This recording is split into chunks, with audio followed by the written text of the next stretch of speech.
Good news দিতে phone করেছি Angel. কি কি কি গুড নিউজ? আমরা কোথাও যাচ্ছি না, এখানেই থাকছি। মামুনি বলেছে তুমি হার্ট হয়েছিলে আমি চলে যাব শুনে। এখন তুমি হ্যাপি তো? খুব খুব হ্যাপি। এখানে আমি ভালো আছি। এখন রাক্ষস এলো, আমি আর ভয় পাবো না।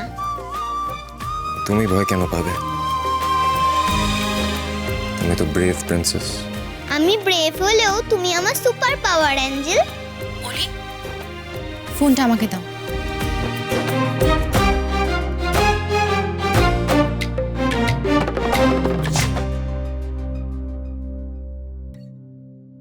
ডক্টর চ্যাটার্জি, ডিসিশনটা চেঞ্জ করলাম।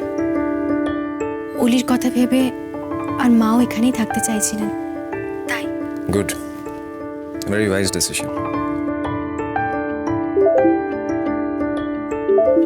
ডক্টর সেন, আমার একটা কল আসছে, আমি আপনাকে একটু পরে ফোন করছি। হ্যাঁ মা। খেয়েছিস তুই নাকি যেমন রেখে এসেছিলাম তেমনই পড়ে আছে? আমি খাচ্ছিলাম। খুশি হলাম শুনে। তুই খেয়ে নে, আমি পরে আবার। এটুকু বলার জন্য ফোন করেছিলে নাকি আরো কিছু বলার আছে তোমার? বলার তো অনেক কিছুই আছে, কিন্তু তোর সেগুলো শুনতে ভালো লাগবে কিনা জানি না। মনে হবে মা একই কথা ঘুরিয়ে ফিরিয়ে বারবার। কথাটা কি বলো? যা ফেলে এসেছিস সেটার দিকে ফিরে না তাকিয়ে সামনের দিকে এগিয়ে যেতে হয়। এটাই তো লাইফের নিয়ম, সবকিছু নতুন করে শুরু করতে হবে। হ্যাঁ রাজা, যে অতীত তোকে কষ্ট দিচ্ছে সেই দিকে তাকিয়ে থাকলে তুই কোনোদিনই ভালো থাকতে পারবি না। সামনে তাকা, নতুন দিন নতুন আলো নিয়ে আসছে। সেই আলোর দিকে তাকিয়ে তোকে এগিয়ে যেতে হবে রাজা। তোকে ঠিক থাকতে হবে, না হলে যেটুকু তোর কাছে আছে বেখেয়ালে সেটুকুও হারিয়ে ফেলবি রাজা।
আমাদের সকলের কাছে আজকের দিনটা খুব আনন্দের দিন।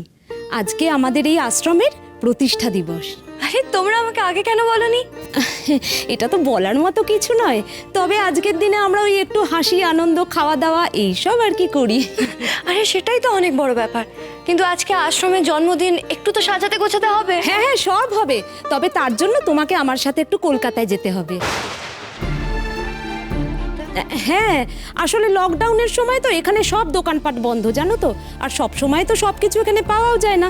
তুমি তো কলকাতায় অনেক কিছু চেনো, তাই তুমি যদি আমার সাথে একটু কলকাতায় যাও খুব সুবিধে হয়। আবার ওখানে যাব? যদি কোনোভাবে উজান স্যারের সঙ্গে ওখানে দেখা হয়ে যায় তাহলে? প্রণাম করো অলি। তুমি কি চাও গডকে বলো? গডের কাছে তো কত প্রে করেছি, বলেছিলাম আমার বার্থডের আগে যেন সব ঠিক হয়ে যায়। কোথায় হলো? অলি, জন্মদিনের দিন মন খারাপ করতে নেই। মন খারাপ হবে না বলো মামুনি? ব্যাঙ্গালোরে যখন ছিলাম মাম্মা মন্দিরে নিয়ে যেত আমার বার্থডের দিন, বড় বড় লাড্ডু দিয়ে পুজো করতো, আর আমরা হসপিটালে এসে প্রে করছি। এখন তো মন্দির বন্ধ অলি, লকডাউন চলছে না।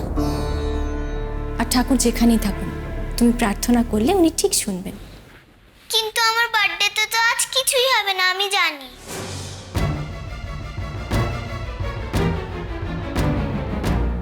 হ্যাপি বার্থডে ওলি।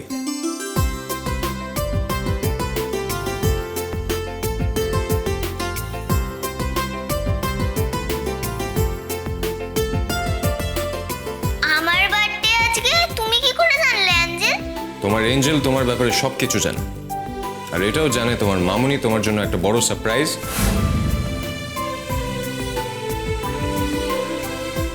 সারপ্রাইজ? কি সারপ্রাইজ বলো না? সারপ্রাইজ কি আবার বলা যায়? আচ্ছা, তাও বলছি, তোমার মামুনি তোমাকে আজ ঘুরতে নিয়ে যাবে, মন্দিরেও নিয়ে যাবে, তারপর একটা ছোট পার্টিও হবে। সত্যি মামুনি? না মানে আমি আসলে ওলি মন খারাপ করছিল বলেই বলে দিলাম। আমি খুব খুব খুব হ্যাপি। Thank you god. আপনি ওকে এসব মানে আজকে ওর জন্মদিন, ওর মন খারাপ হচ্ছিল, ভালো লাগছিল না, তাই। কিন্তু আমি তো এসব কিছুই অ্যারেঞ্জ করিনি, আর এই সিচুয়েশনে সেটা সম্ভবও নয়। ওটুকু একটা মেয়ের মুখে হাসি ফোটানো কি ইম্পসিবল ডক্টর সেন? ওলি আপনার নিজের মেয়ে না হয়েও আপনি আপনার সবটুকু দিয়ে ওকে আগলে রেখেছেন। ওলি খুব লাকি আপনার মতো একজন মা পেয়েছে। আপনি দাঁড়ান, আমি ওর বার্থডে সেলিব্রেশন অ্যারেঞ্জ করছি।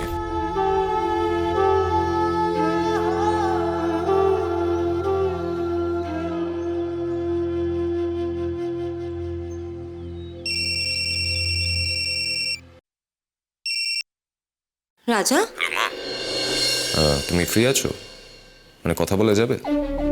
তুই নিজে থেকে আমায় ফোন করেছিস,